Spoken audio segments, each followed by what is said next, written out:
चंडीगढ़ से बड़ी खबर सामने आ रही है। आपको बता दें सीएम मनोहर लाल ने बड़ी घोषणा की है, जहां पर आपको बता दें कि 131 करोड़ की 8 विकास परियोजनाओं की स्वीकृति मिली है। रोहतक में बनेगा नया डिस्पोजल, बरसाती पानी निकासी के लिए बनेगा ये डिस्पोजल। एफएमडीए की 3 योजनाओं को भी मंजूरी मिली है। रेनीवेल आधारित पेयजल योजनाओं को दी गई है मंजूरी। तो बड़ी जानकारी साझा कर रहे हैं, जहां पर सीएम मनोहर लाल ने बड़ी घोषणा करते हुए 131 करोड़ की 8 विकास परियोजनाओं की स्वीकृति दी है। रोहतक में नया डिस्पोजल बनेगा, साथ ही साथ बरसाती पानी के निकासी के लिए नया डिस्पोजल बनाया जाएगा। एफएमडीए की 3 योजनाओं को भी मंजूरी दी गई है। रेनीवेल आधारित पेयजल योजना की मंजूरी दी गई है। बड़ी जानकारी जहां पर सीएम की तरफ से मंजूरी दी गई है। रेनीवेल आधारित परियोजनाओं की मंजूरी दी गई है। 8 परियोजनाओं की सौगात मिली है।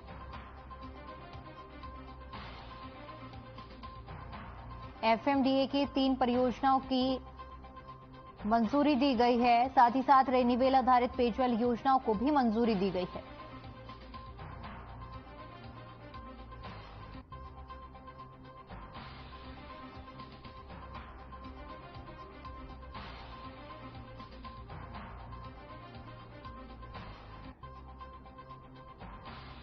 तो बड़ी जानकारी साझा कर रहे हैं, जहां पर सीएम की तरफ से बड़ी घोषणा की गई है। 131 करोड़ की 8 विकास परियोजनाओं की स्वीकृति दी गई है। रोहतक में नया डिस्पोजल बनेगा, साथ ही साथ बरसाती पानी निकासी के लिए डिस्पोजल बनाया जाएगा।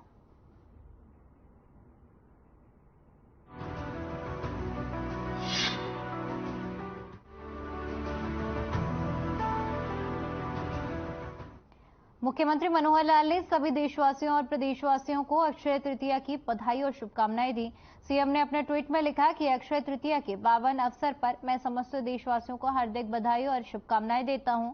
मैं कामना करता हूं कि आपके द्वारा आज के दिन किए गए शुभ कार्यों का अक्षय फल आपको प्राप्त हो और सभी के जीवन में सुख, वैभव और आनंद की वृद्धि हो।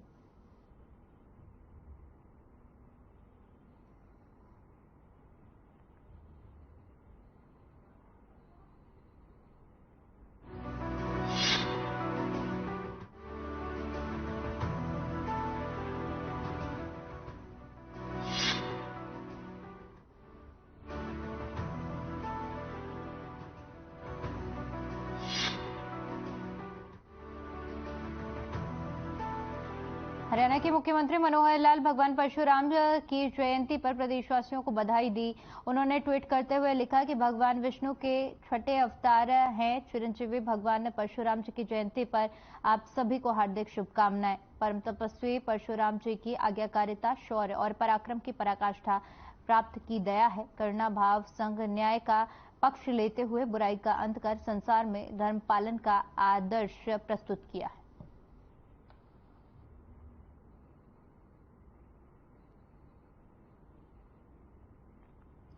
तो सीएम मनोहर लाल ने भगवान परशुराम जयंती पर सभी प्रदेशवासियों को बधाई दी। उन्होंने ट्वीट करते हुए लिखा कि भगवान के छठे अवतार हैं चिरंजीवी भगवान परशुराम और आप सभी को हार्दिक शुभकामनाएं।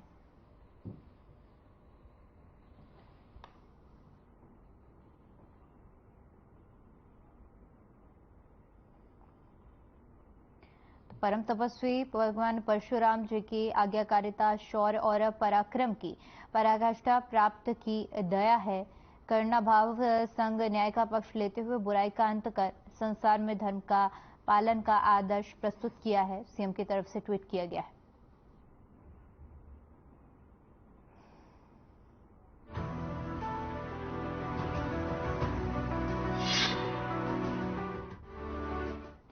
पृथ्वी दिवस के मौके पर मुख्यमंत्री मनोहर लाल ने लोगों से अपील की है। सीएम ने अपने ट्वीट में लिखा कि प्राकृतिक वातावरण के प्रति हमें संवेदनशीलता ही सुरक्षित, सुंदर और प्रदूषण मुक्त धरा का आधार है। आइए आज पृथ्वी दिवस के अवसर पर प्रकृति के प्रति अपने कर्तव्यों का निर्वहन करते हुए धरती को हरा भरा एवं प्रदूषण मुक्त बनाने का संकल्प लें।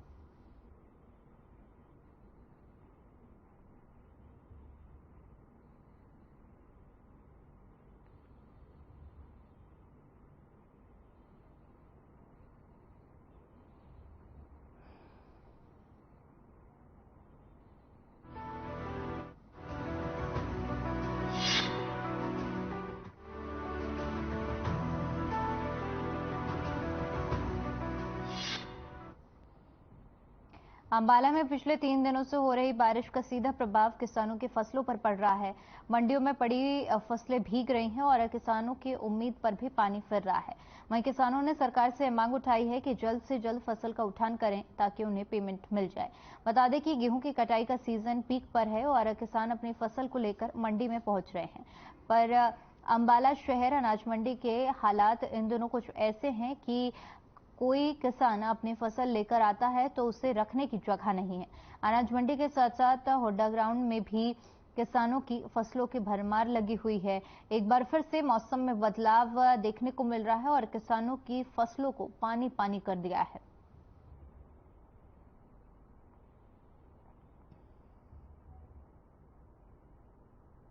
बारिश तो बहुत हुई है, बस फसल थोड़ा बहुत गीली होगी बहुत ज्यादा।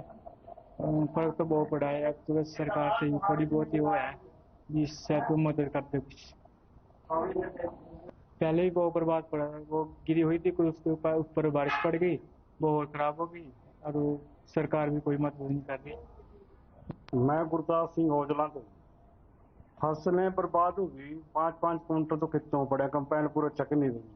पूरा सरकार जो बार करना पड़ा पर का ये नहीं ठहरी। ये हड़ती कहाँ से किस तरह हमारा करा, मैं इनू का तंग करा। ठीक है जी, नुकसान तो हो रहा हमारा, ना नाज भरया गया, दोनों भरया गया वो नहीं रहा। फसलें बेटे जो 18-20 कुंटल हो रही थी ना, वो 5 से लेकर 7-8 कुंटल होगी। 4-5 कुंटल खेत में अब भी नहीं पड़ेगी कंपाइन की बड्डी। वो नीचे गिर गई, वो बाल उठ नहीं रही कंपाइन का।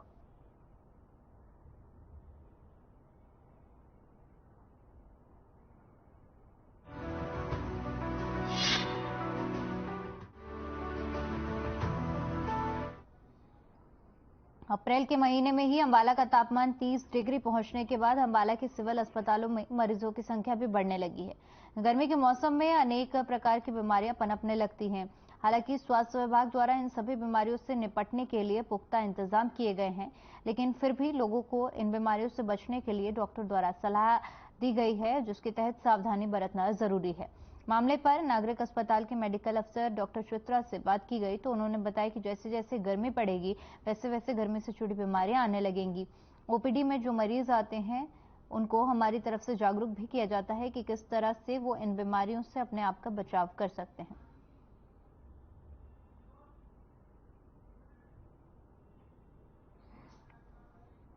मौसम का प्रभाव इंसान के शरीर पर पड़ता है। अब जैसे धीरे धीरे गर्मी बढ़ेगी तो फिर गर्मी से जुड़ी हुई बीमारियां, जैसे सबसे पहले हीट स्ट्रोक वगैरह होता है, लू लग जाती है, ये आएंगी आगे। अभी जैसे कटाई का सीजन चल रहा है तो जो पॉलन्स हैं या जो धूल के कण हैं, जिनको थोड़ी बहुत सांस की बीमारियां हैं, जिनको किसी चीज़ से एलर्जी है या धूल मिट्टी से थोड़ा बहुत संक्रमण या एलर्जी है, उनको सांस की तकलीफ होने का खतरा है। और इस मौसम में हमारे पास सांस से रिलेटेड मरीज थोड़े से बढ़ जाते हैं। फिर जैसे जैसे गर्मी बढ़ती है और मौसम थोड़ा और आगे बढ़ता है तो हीट के साथ जो जो बीमारियां हैं वो आती हैं, मरीज उसके देखे जाते हैं। और फिर उनको जैसे ओपीडी में पेशेंट आते हैं उनको साथ साथ में हम काउंसिल भी करते हैं कि किस तरह वो अपना गर्मी से बचाव रख सकते हैं। अपने सर को ढक के चलें, अपने साथ पानी को हर जगह लेके चलें, ताकि ज़रूरी नहीं है कि हर जगह साफ पानी मिले, तो बाहर अपने साथ पानी की बोतल लेके जाएंगे तो हाइड्रेशन भी पूरी रहेगी। रास्ते में कहीं अगर उनको कोई जूस वगैरह, नारियल पानी या इस तरह की चीज़ें मिलती हैं तो जब भी उनको लगे कि डिस्कम्फर्ट है वो इसका सेवन करें। और बाहर का खाना, जैसे बाहर का गर्मी में जल्दी ख़राब हो जाता है खाना, तो बाहर का रेडियों से खाना या रेस्टोरेंट्स में कम खाएं, घर का बना हुआ ताज़ा ही भोजन लें। तो ये सब चीज़ें जो हैं ये उनको हेल्प करेंगी कि उनको गर्मी में तकलीफ़ें कम हों। और से ज़्यादा फ्लूइड लें, तरल पदार्थ लें ज़्यादा किसी भी फॉर्म में, और गर्मी से बचें, पसीने से बचें ज़्यादा।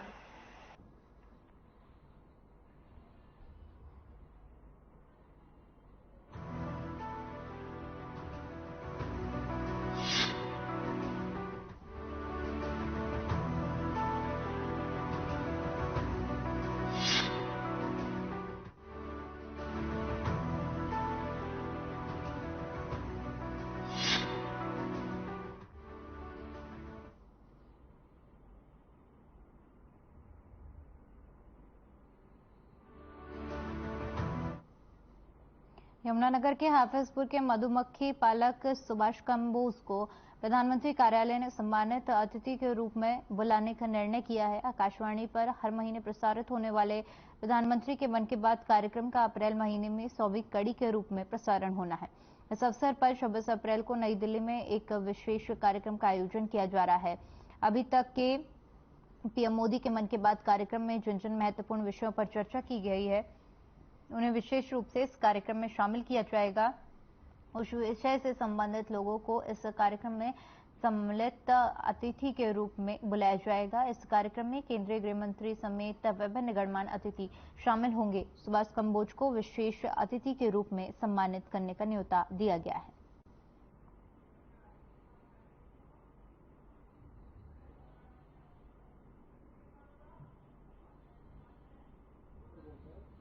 सुभाष को मन की बात, प्रधानमंत्री ने मन की बात में इसके काम की बहुत तारीफ की। तब से गांव में बहुत ही खुशी का माहौल है और गांव के लोग बहुत ही अच्छे से इसके सुभाष चंद्र को मिलने आ रहे हैं और बधाइयाँ दे रहे हैं। और गांव वालों को बहुत खुशी है कि इसको राष्ट्रपति भवन में इनवाइट किया गया है और इसको सम्मानित किया जाएगा। हमारे परिवार का तो खानदानी बिजनेस हमारी खेती है। हमारे पास लगभग 10 एकड़ खेती है और हम खेती करते हैं। फिर जब धीरे धीरे ये बिजनेस हमारा जो शहद का काम है धीरे धीरे बढ़ता गया, फिर परिवार के सदस्य भी मेरे साथ शामिल हो गए और अब हम पूरी तरह से ही मधुमक्खियों पे और शहद पे ही निर्भर हैं। साथ में खेती भी करते हैं, तो यही हमारा व्यवसाय है। पंचायत हाफिजपुर से सरपंच बलदेव सिंह बोल रहा। हमें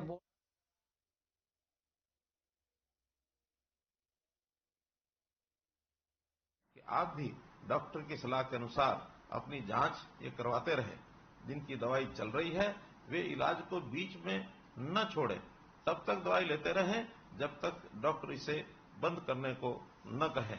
इसी प्रकार आसपास आपका इस बीमारी का जो कटु अनुभव, इसके लिए इसके बारे में मैं अपने आस पड़ोस के लोगों और जो भी रोगी हैं उनको और किस प्रकार से वो आगे बढ़ सकते हैं हम लोग उनको जागरूक करें और ये जानकारों को जागरूक करने का एक माध्यम हम जरूर अपनाएं।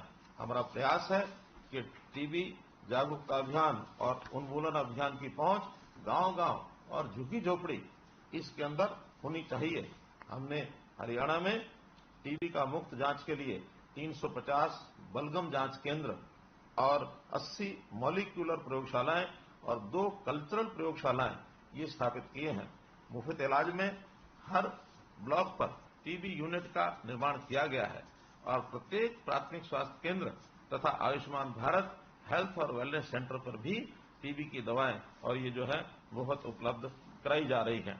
कोई भी व्यक्ति जिससे 2 सप्ताह तक खांसी हो वह इन जांच केंद्रों और स्वास्थ्य केंद्रों पर जाकर अपनी निःशुल्क जांच ये करवा सकते हैं। हमारा लक्ष्य है कि आपको घर के बिल्कुल नजदीक टीबी का इलाज मिले और इसलिए हमने टीबी के रोगियों की देखभाल के लिए प्राइवेट डॉक्टरों और अस्पतालों को भी जोड़ा है। आप उनके पास ही अपना इलाज मुफ्त करवा सकते हैं। प्रदेश में वर्ष 2022 में 75,730 टीबी रोगियों की पहचान की गई थी, जिसमें 40,276 रोगी अभी भी उपचाराधीन हैं। प्रदेश में आशा और आंगनवाड़ी कार्यकर्ताओं द्वारा टीबी के राज्यव्यापी वल्नरेबिलिटी मैपिंग सर्वे भी किया जा रहा है। वर्ष 2025 तक टीबी के उन्मूलन के लिए जिले एवं ब्लॉक स्तर पर टीबी की सेवाओं के निरंतर मूल्यांकन और सुधार के लिए टीबी फॉर्म का ये निर्माण किया गया है। टीबी के सुगम इलाज हेतु हेल्थ एंड वेलनेस सेंटर पर कम्युनिटी हेल्थ ऑफिसर का संपूर्ण योगदान सुनिश्चित किया जा रहा है और सामाजिक भागीदारी बढ़ाने के लिए और ग्राम पंचायतों को भी टीबी उन्मूलन गतिविधियों में शामिल किया जा रहा है। मित्रों, हम सबका लक्ष्य हर नागरिक को स्वस्थ रखना है। इसी दिशा में हमें देश और प्रदेश में टीबी का उन्मूलन ये करना है। इसके लिए हम सभी को सामूहिक प्रयास करने होंगे। मेरा सभी टीबी रोगियों से अनुरोध है कि सरकारी स्वास्थ्य संस्थाओं में उपलब्ध टीबी की मुफ्त जांच और उपचार सेवाओं का भरपूर लाभ उठाएं और टीबी के बारे में जागरूकता फैलाएं। टीबी हारेगा, देश जीतेगा। आप सबने मेरी बात को सुना है और मैं समझता हूं कि इन सब बातों पर आप पालन करेंगे। आपने अपने इलाज के लिए जो भी प्रबंध किए हैं उससे आपको सहायता मिलेगी। आपको शुभकामना देते हुए मैं अपनी बातचीत समाप्त करता हूं। बहुत बहुत धन्यवाद, बहुत बहुत आभार।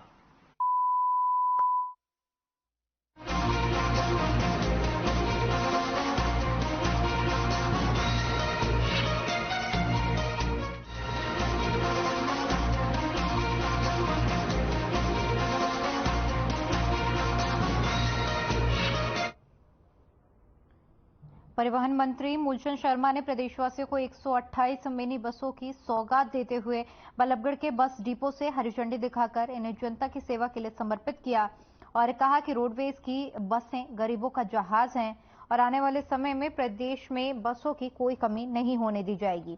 साथ ही प्रदेश में जल्द ही इलेक्ट्रॉनिक बसों की शुरुआत की जाएगी। इस अवसर पर उनके साथ तमाम विधायक भी मौजूद रहे। कार्यक्रम के दौरान उन्होंने कहा कि आज बहुत शुभ दिन है।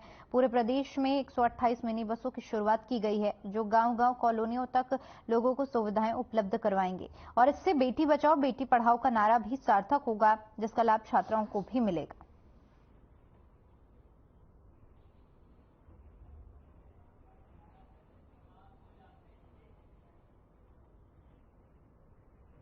तो रोडवेज बसों के बेड़े में 128 बसें शामिल हुई हैं, जहां पर आपको बता दें कि इन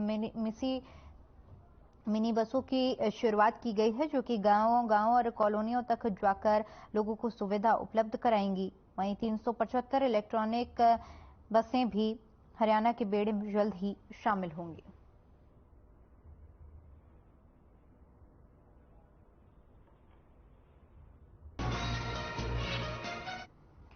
कृषि मंत्री लोहारू में ईद के दौरान कार्यक्रम में शामिल हुए। ईद और भगवान परशुराम की जयंती पर प्रदेशवासियों को शुभकामनाएं दी। इस मौके पर कृषि मंत्री ने लोहारू में नवनिर्मित परशुराम धर्मशाला और सैनी धर्मशाला का उद्घाटन भी किया। इस दौरान कृषि मंत्री ने अपने निवास स्थान पर लोगों की समस्याएं सुनी और कार्यकर्ताओं की बैठक ली। वहीं पूर्व राज्यपाल सतपाल मलिक को लेकर कृषि मंत्री का बयान सामने आया है, जिसमें उन्होंने कहा है कि मलिक का ध्येय बुढ़ापे में राज्यसभा जाने का है। केंद्र सरकार के खिलाफ बयानबाजी कर विपक्ष का मोहरा बन रहे हैं। साथ ही साथ कृषि मंत्री जेपी दलाल ने बताया कि प्रदेश में 50 लाख मीट्रिक टन गेहूं की खरीद हो चुकी है। उठान में समस्या न हो, इसको लेकर जिला उपायुक्तों को मुख्यमंत्री आदेश दे चुके हैं।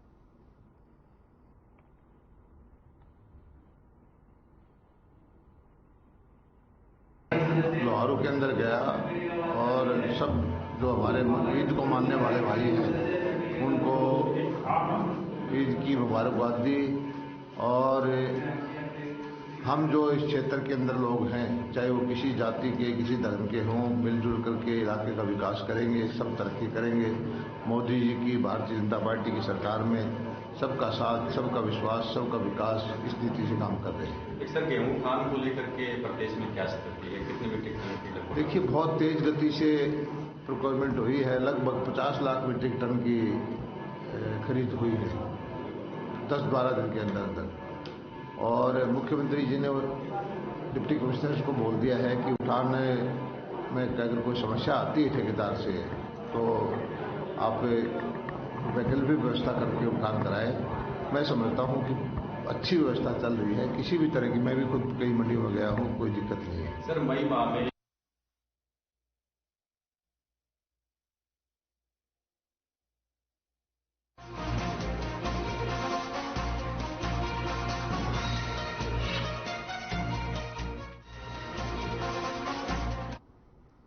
पूर्व शिक्षा मंत्री और झज्जर के विधायक गीता बुग्गल ने झज्जर में आयोजित भागवत कथा के समापन के अवसर पर पत्रकारों से बातचीत करते हुए प्रधानमंत्री नरेंद्र मोदी की 100वीं मन की बात कार्यक्रम पर बोलते हुए कहा कि प्रधानमंत्री अपने मन की बात तो सबसे जबरदस्ती सुनने के लिए करते हैं, लेकिन आम जनता के मन की बात को सुनने में उन्हें शायद परहेज है। आज आमजन के मन में बीजेपी के खिलाफ रोष व्याप्त है, क्योंकि आम जनता बीजेपी सरकार की जनविरोधी नीतियों के कारण दुखी और परेशान है।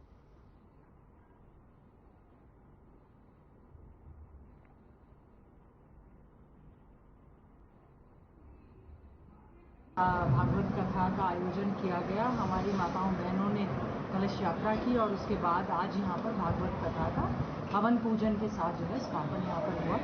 मैं समझती हूँ कि इस तरह से भागवत में आना हमारे लिए बहुत ही सौभाग्य का विषय है।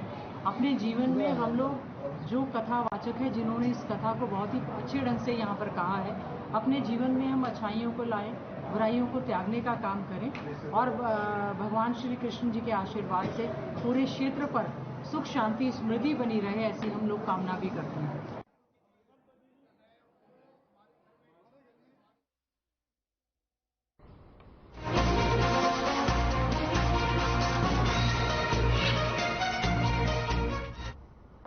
गुरुग्राम में गृह मंत्री अनिल विज ने बीच सड़क पर काफिले को रुकवाकर ट्रैफिक पुलिस के एक जवान से उनका हालचाल जाना और उससे ये भी पूछा कि किस किस तरह की व्यवस्थाओं के बीच में उन्हें काम करना पड़ता है। पुलिस अधिकारी की बैठक करने के बाद जब गृह मंत्री अनिल विज रवाना हुए तो सड़क पर उन्होंने एक जवान को ड्यूटी देते हुए देखा और अचानक से अपने पूरे काफिले को सड़क के बीचों बीच रुकवा लिया और पुलिस जवान से उसका हालचाल जाना। यही नहीं, गृह मंत्री अनिल विज ने इस जवान से जानकारी भी ली कि किस तरह से वीआईपी ड्यूटी में काम करना पड़ता है और जब वह ड्यूटी पर होते हैं तो क्या उन्हें कोई खाना पीना मुहैया कराया जाता है या नहीं। इन सभी सवालों के जवाब जवान ने एक एक कर गृह मंत्री को दिए और गृह मंत्री अनिल विज वहां से रवाना हो गए।